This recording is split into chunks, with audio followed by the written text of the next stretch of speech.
News conference with the Romanian president today. The president denied ever asking Director Comey for a loyalty oath, said he'd be willing to swear that under oath. Would you be willing to speak under oath to give your version of 100%. So if Robert Mueller wanted to speak with you about that, I would be glad to tell him exactly what I just told you. Meanwhile, the former FBI director's testimony was hardly the impeachment trigger Democrats are hoping for, but they still tried to spin it to their advantage, of course, all day. I found it quite stunning. It's not every day you have a former director of the FBI saying that he couldn't trust the president. And I think Comey came across as an honest man under oath against a president who really doesn't focus much attention on telling the truth. The president demanded loyalty. He wanted the case against his friend Michael Flynn to go away, and that he obsessively hounded the FBI director. I think we saw confirmation in Director Comey's resolute testimony detailing the frightening reality of President Trump's pattern of contempt for justice. And Don Calloway is a Democratic strategist and a former Missouri state representative. He joins us tonight. Don, thanks for coming on. Anytime. Thank you for having me. So this is from the book Shattered, written by a couple political reporters, not right-wingers, and it describes the Hillary campaign and its aftermath. And it says here, that strategy had already been set within 24 hours of Hillary's concession speech. Mook and Podesta, who ran the campaign, assembled her communications team at the Brooklyn headquarters to engineer the case that the election was not entirely on the up and up. Already, the Russian hacking was the centerpiece of the argument. So this was a strategy devised in the ashes of the Clinton campaign to delegitimize Trump.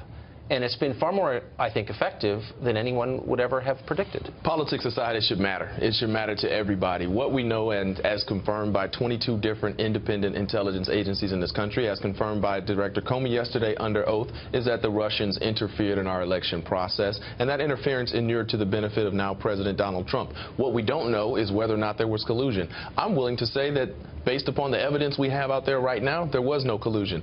But the fact that Russia intruded into our election process for the most important election we have every 4 years should be troubling to everyone. Right. And nobody's saying it didn't happen. Actually, I'm saying it didn't happen. I'm saying it didn't happen in a meaningful way. First, I'm saying there are not 22 intelligence agencies in this country. There are 17, and that includes the Coast Guard. Second, I'm saying that not one person who has ever made that allegation to me has explained how they affected the outcome at all. So and therefore, they didn't hack the election. They didn't alter the election. The whole thing is a hoax. We know that it was hacked. And Director Comey yesterday said that there was no doubt whatsoever in front of the Senate that it was hacked.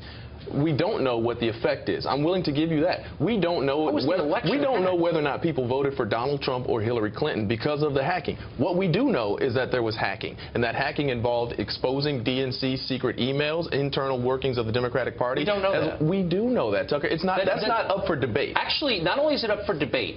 Like, first of all, everything is up for debate because nothing is settled.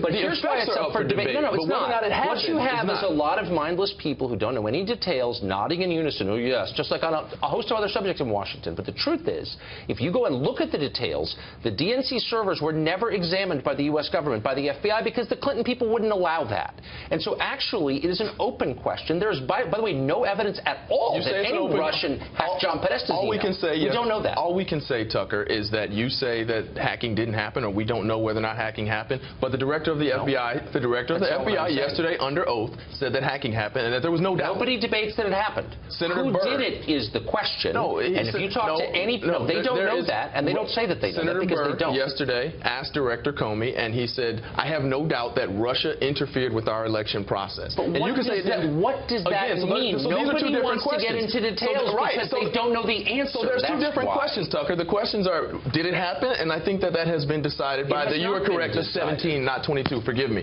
But did that happen, and what the effect does, I'm willing to give you, Tucker, in an act of bipartisanship, I'm willing to give you that we don't know the effect, but we know it happened. We don't know the details, actually, and it's not a meaningful claim unless we can explain exactly what the claim means. That is true in all cases. It happened. We don't know the effect, but we know it happened. You can repeat it as much as you want, but it's meaningless unless it is accompanied by details, and it's not. So let me just ask you this question. The Attorney General of the United States, Jeff Sessions, is loathed by the left. They disagree with him. I, by the way, think that's legitimate. If you don't agree, that's fine.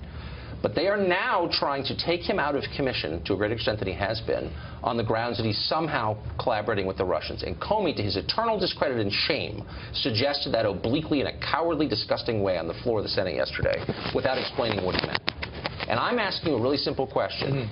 This guy, the Attorney General, brushed elbows with the Russian ambassador, Does that make him a collaborator with the Russian government? What we know is that at least 2 times last summer, during the course of his work as an advocate and a surrogate for the Trump campaign, is that then Senator, now Attorney General Sessions met with Russian individuals, one of them probably being the Russian ambassador. What we also know is that he did not properly disclose that when asked during his Senate confirmation hearings in either the pre-filings and then during his actual testimony. So his crime, and I'm not even going to call it a crime. That's not true. I'm not even going to call it a crime. What we know is that he met with them, and what we also know is that he did not disclose it. This is why he voluntarily recused himself. We don't know. And yesterday, during the closed session, the Washington Post reports that that Director Comey said that there was a third contact that was again undisclosed. He said he didn't know if there was a third contact. No, he said that the Washington Post is reporting that he said that there was a third contact. Can we just let's drop the partisan crap here for a second. He didn't recuse himself and for I'm no not, reason. I think it was an unwise decision. I think he caved to pressure, is the truth. No, he recused himself because he knew. If you give us, let's just be totally real. Sure. Let's stop the innuendo and the McCarthyism. You and me. Let's do it.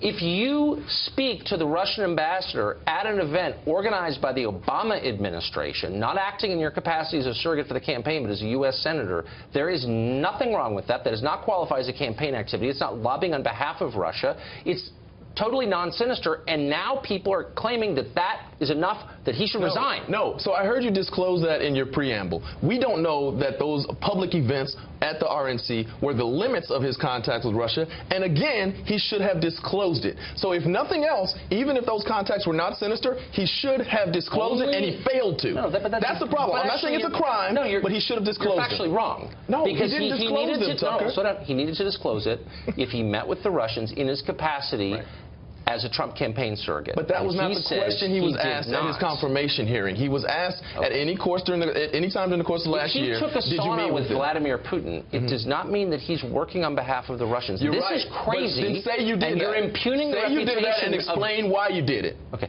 you're impugning the reputation of decent men for politics, and it's wrong. Say what? So then you know what? If you met with them for totally innocuous purposes, then say yes, I did, and this is why. You don't convene. What would the non-innocuous purposes I don't know, be? And that's the reason. And it should have been up for question in front of the Senate committee, the Judiciary Committee, which confirmed him. Are you familiar with the McCarthy era at all? I've read up on it. I wasn't alive, but I read up on it. Do you think that this moment is degrading our standards of justice? At all? I don't. You know what I think degrades our standards? Where we call people names because they talk to someone at a party? We call them a name. We just said Nancy Pelosi, who's some kind of leader in your party, said he ought to resign because of this. She's the leader of the House. She's not just some kind of leader. She's a former speaker. That he should resign over that? This is insane, actually. He did not disclose contacts with Russians when asked under oath, Tucker. That's a problem. This is really crazy. Whether or not you did it for innocent purposes or not, he didn't disclose it. That's the problem. Thank you, Don, for sitting through my last and final Russia segment. We say this every night. Always a pleasure, Tucker. Thank you, man. Thank you.